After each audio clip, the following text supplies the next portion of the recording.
امیر جماعت اسلامی پاکستان کی ذمہ داری کا اعلان ہوا تو پہلا خط جو مجھے موصول ہوا تھا وہ کراچی پریس کلب سے موصول ہوا تھا، اور اس میں ساتھ ہی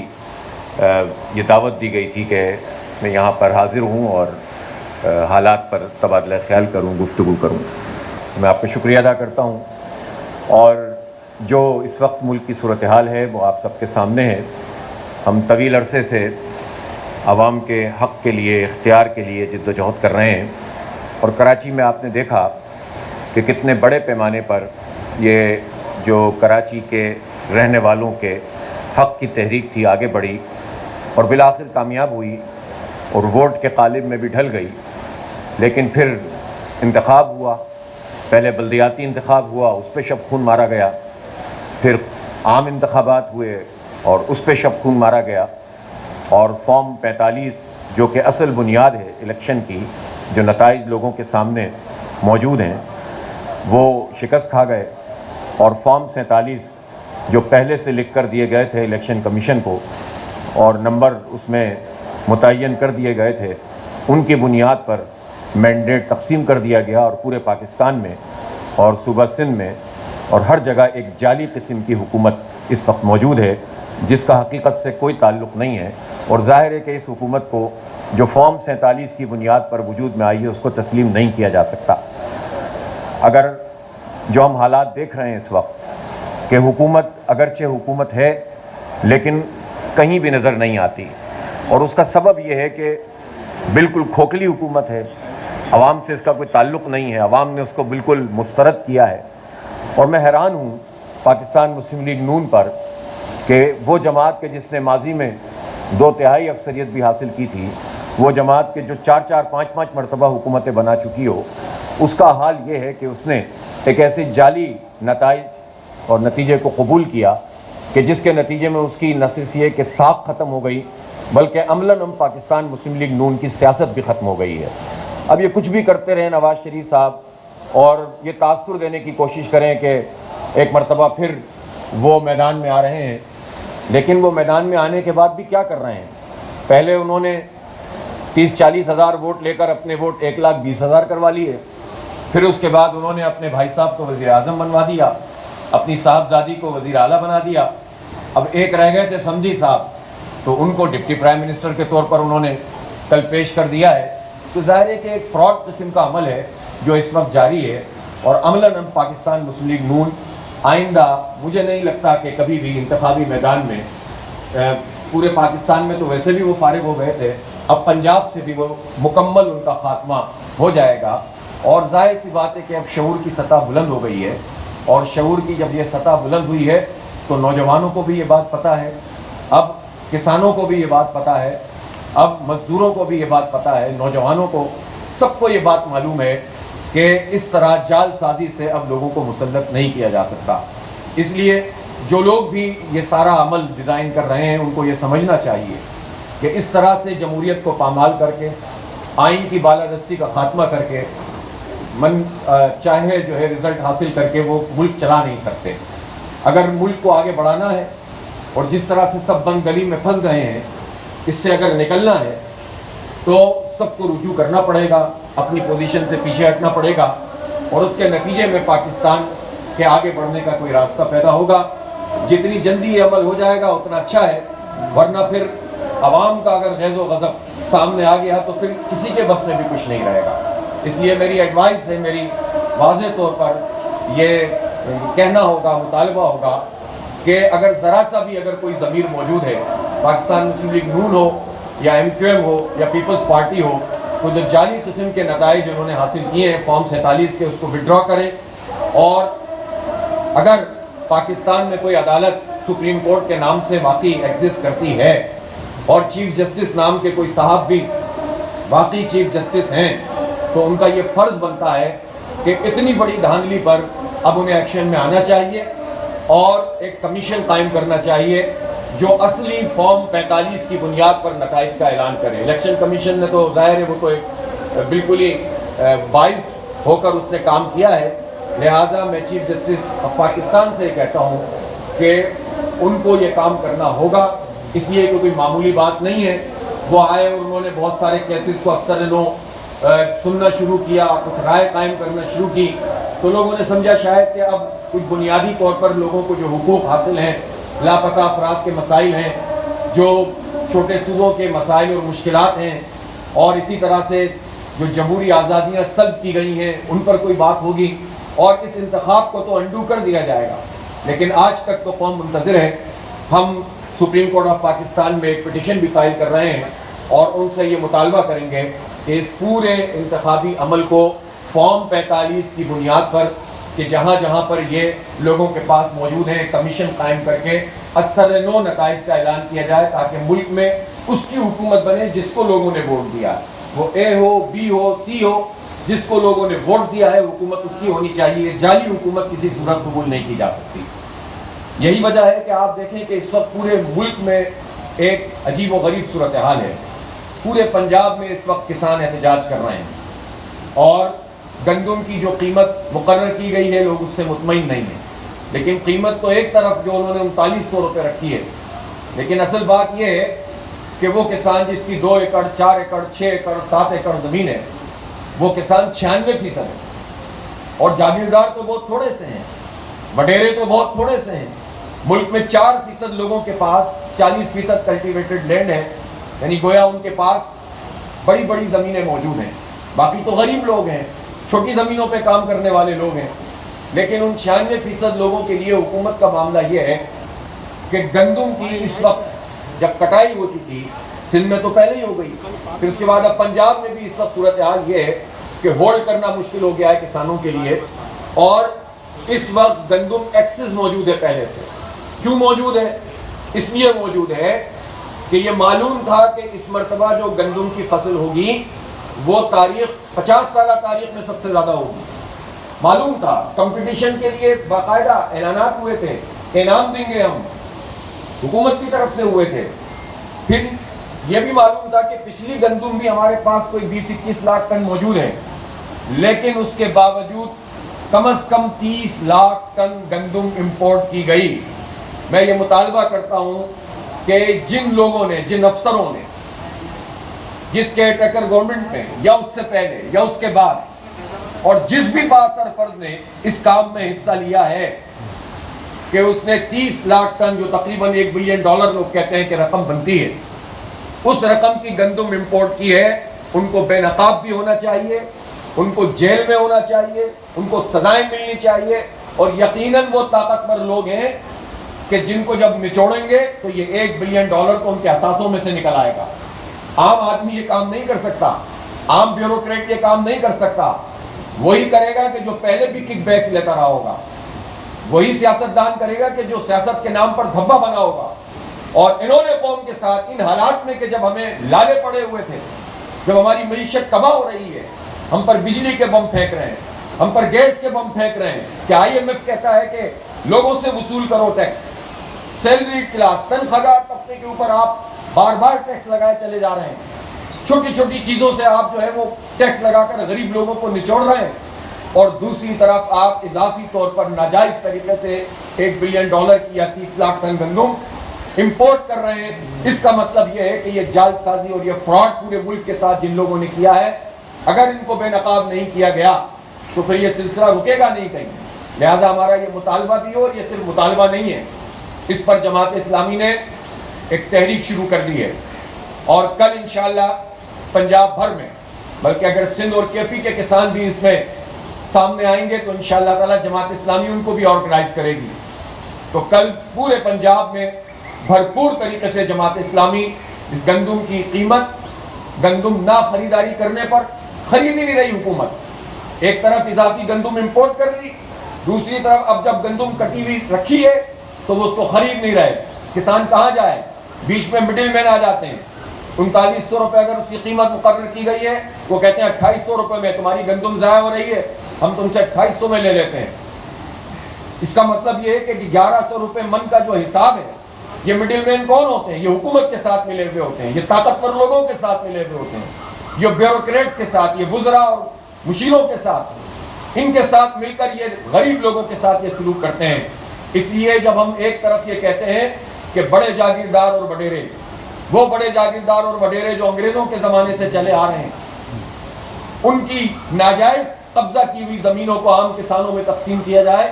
تو دوسری طرف ہم یہ بھی مطالبہ کرتے ہیں کہ ایک عام کسان کا تو کوئی پلیٹ فارم ہی نہیں ہے، کوئی اس کا پوچھنے والا ہی نہیں ہے، اس کے تو حال وہ اس کو بیج نہ ملے، اس کو دگائیں نہ ملے، اس کو کھاد نہ ملے، تو اس کو تو کوئی بھی جو ہے وہ نہیں پوچھتا، بلکہ بڑا جاگیردار اس چھوٹے کسان کو کھا جاتا ہے اور اس کو ہی سامنے رکھ کر اپنے سارے الو سیدھے کر رہا ہوتا ہے۔ جماعت اسلامی ان عام کسانوں کی بھی آواز بنے گی، جس طرح ہم مزدوروں کی آواز بنتے ہیں، ہم اپنے بھائیوں اور کسانوں کی بھی آواز بن رہے ہیں، اور انشاءاللہ ایک بہت بڑا کل پورے ملک میں آپ دیکھیں گے کہ احتجاج ہوگا، جگہ جگہ ہوگا، شاہراہوں پہ دھرنے دیں گے، اور پھر ہم یکم تاریخ کو ایک بڑی مشاورت اس سلسلے میں کر رہے ہیں۔ یہ بہت بڑا بحران ہے جس کا قوم کو سامنا کرنا پڑ رہا ہے، اور پھر ہم اس پر اگلا بھی لائے عمل، ایک ایگریسو لائے عمل، جارحانہ لائے عمل، جس سے عوام کو حق ملے، انصاف ملے، اس کی بنیاد پر ترتیب دیں گے۔ اب اس طرح لوگوں کو دھکے کھانے پر ہم نہیں دیکھ سکتے، مجبور کیا جائے اور تماشا ہم دیکھتے رہیں اور بیان بازی کرتے رہیں۔ لہذا آپ زراعت کو دیکھیں تو اس میں یہ مسائل ہیں، آپ صنعتوں کو دیکھیں تو اول تو یہ ہے کہ صنعتوں کو آگے بڑھانے کے لیے کیا چیز ہوتی ہے؟ یوٹیلیٹیز ہوتی ہیں۔ اب کراچی ہے، کراچی اسی لیے میں کہتا ہوں کہ منی پاکستان ہے، 54% ایکسپورٹ کراچی سے ہوتی ہے، 67% ریونیو کراچی جنریٹ کرتا ہے، 42% ٹیکس کراچی دیتا ہے۔ کراچی کی صنعتیں آدھی جو ہے وہ پورے ملک کی صنعتیں ملا لیں آپ، لیکن یہاں بنیادی طور پر گیس کا بحران ہے، صنعتوں کو پراپر گیس نہیں مل رہی، پریشر نہیں مل رہا۔ اب گرمیاں آئی ہیں تو تھوڑا بہت فرق پڑے گا، لیکن نرخ اتنے بڑھا دیے کہ آپ کیسے کمپیٹ کر سکتے ہیں،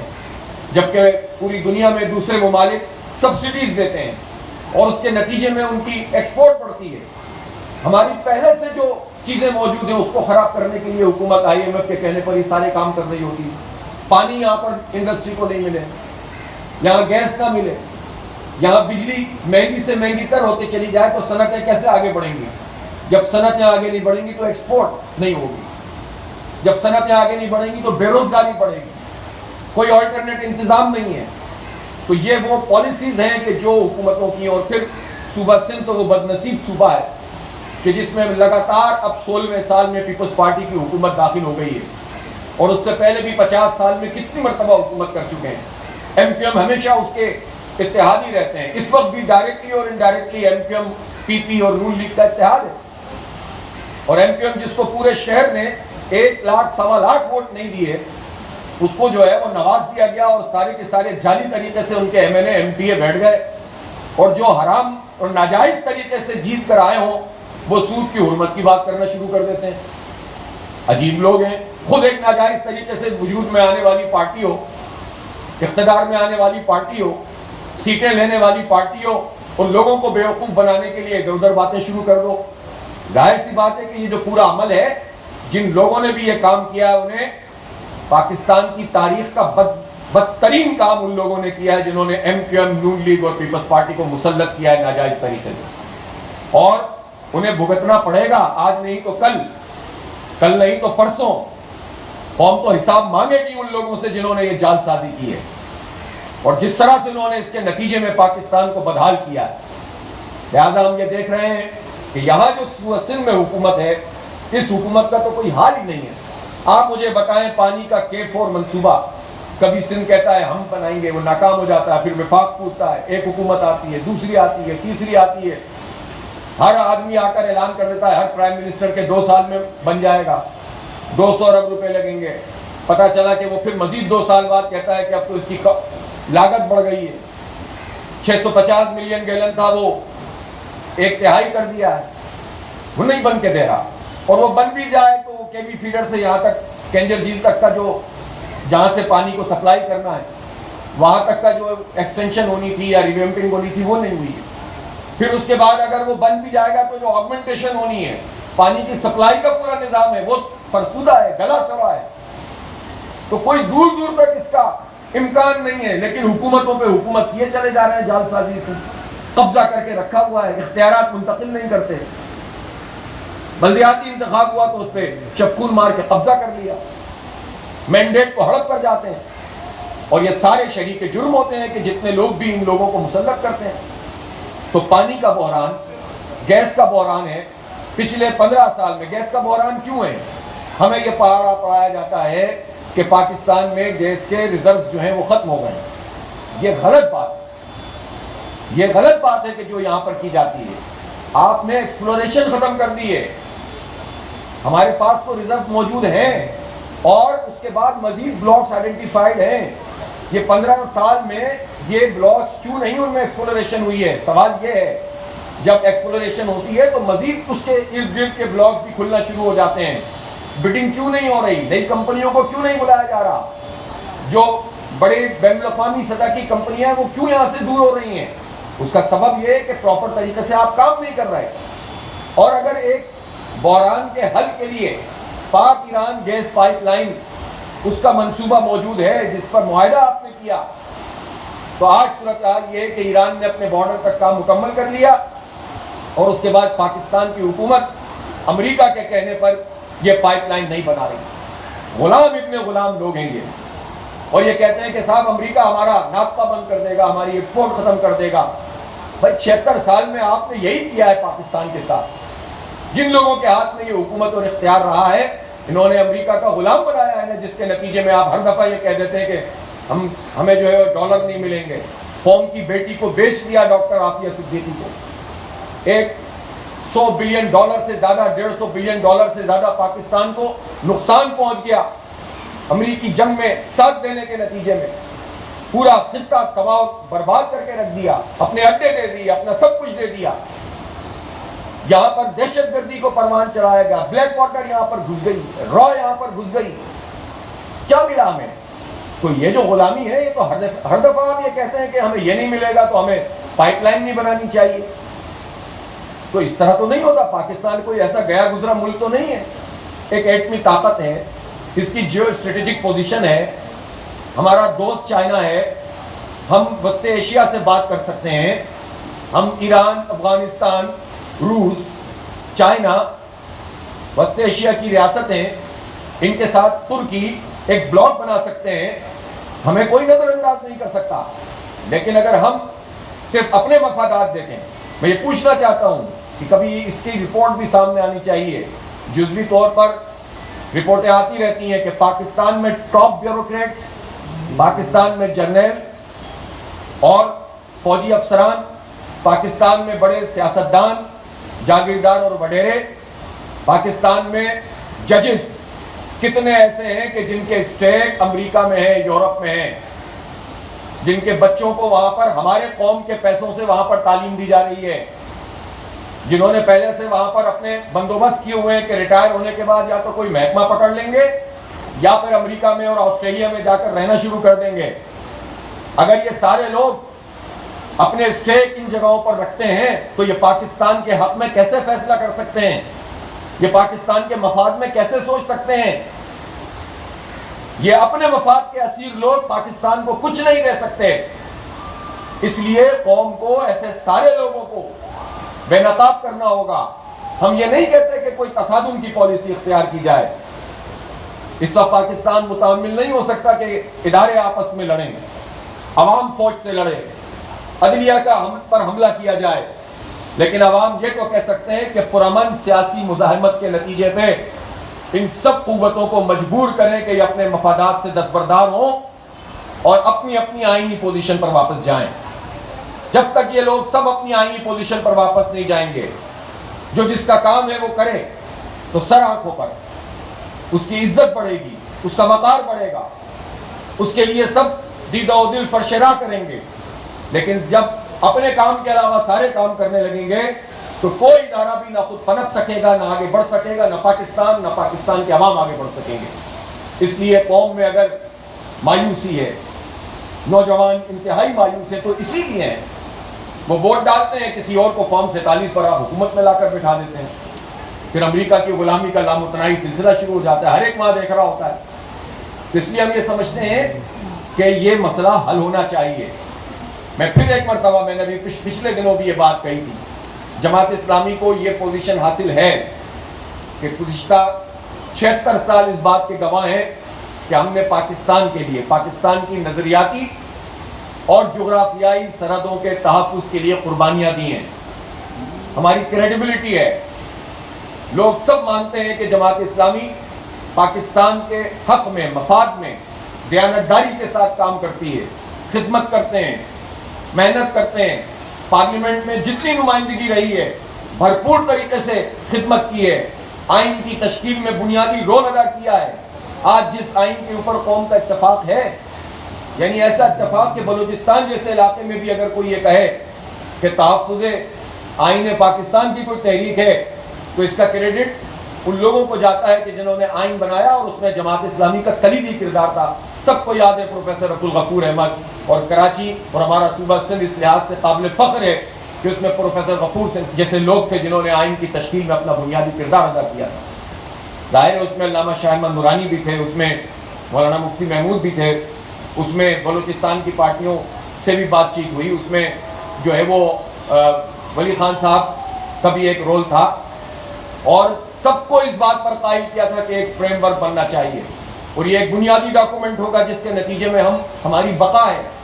لیکن جب اس آئین کو پامال کیا جاتا ہے تب ہم پیچھے چلے جاتے ہیں۔ تو جماعت اسلامی اپنا آئینی کردار ادا کرتی ہے، اپنا خدمت کا کردار ادا کرتی ہے، قربانیاں دیتی ہے، تو جماعت اسلامی ہی امبریلا بن سکتی ہے اس وقت۔ اور ہم یہ سمجھتے ہیں کہ اگر مخلصانہ طریقے سے کوئی جماعت بھی اپنی غلطی کو تسلیم کرے اور بات کرنے کے لیے تیار ہو تو ہم ایک امبریلا بن کے قوم کو اس بھنور سے نکال سکتے ہیں۔ لیکن اس کے لیے سب سے پہلے دستبردار ہونا پڑے گا ان لوگوں کو جو ناجائز طریقے سے حکومت میں آئے ہیں، اور اس میں وہ پارٹیاں بھی جو حکومت کر رہی ہیں پی ڈی ایم کی،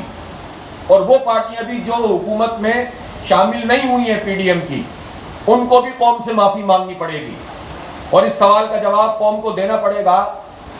کہ وہ پارٹیاں جو حکومت میں آ گئی، ایم کیو ایم، پیپلز پارٹی، نون لیگ، وہ تو ٹھیک ہے آ گئی، لیکن جو اس وقت حکومت میں نہیں آئی اور پی ڈی ایم میں تھے، وہ تو کم از کم قوم سے معافی مانگیں کہ ہم نے غلط طریقے سے رجیم چینج کی تھی، ہمیں سسٹم چلنے دینا چاہیے تھا،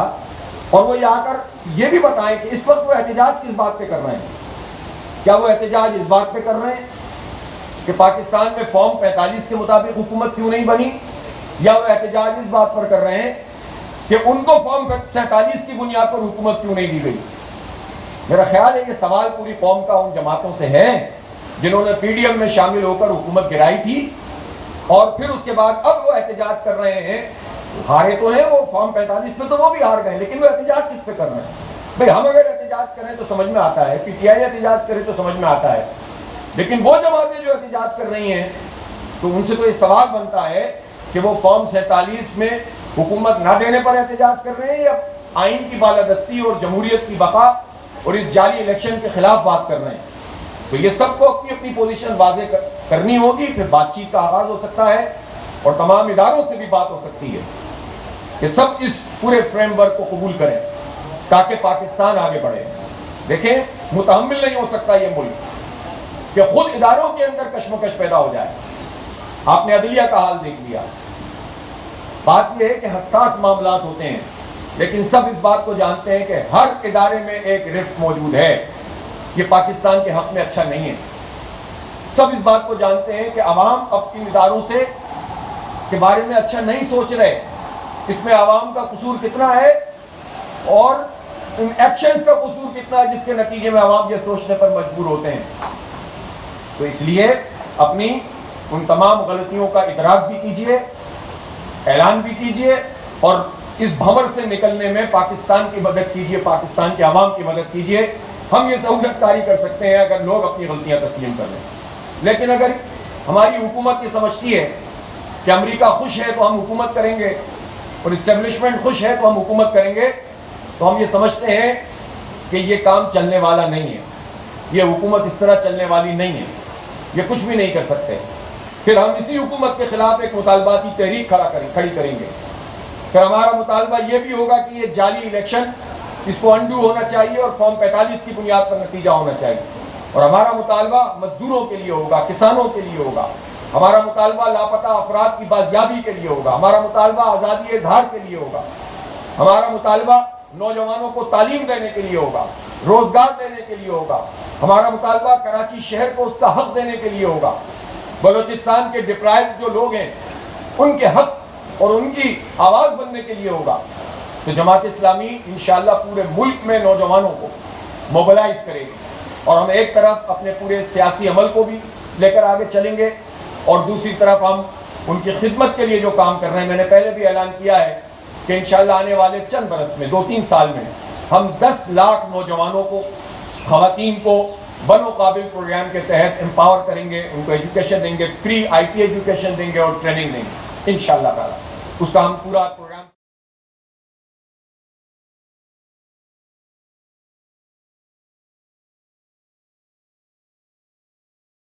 زیادہ اچھے طریقے سے یہ خدمت جاری ہوگی، انشاءاللہ جاری رہے گی، چاہے کہ الیکٹرک کا مسئلہ ہو۔ میں آج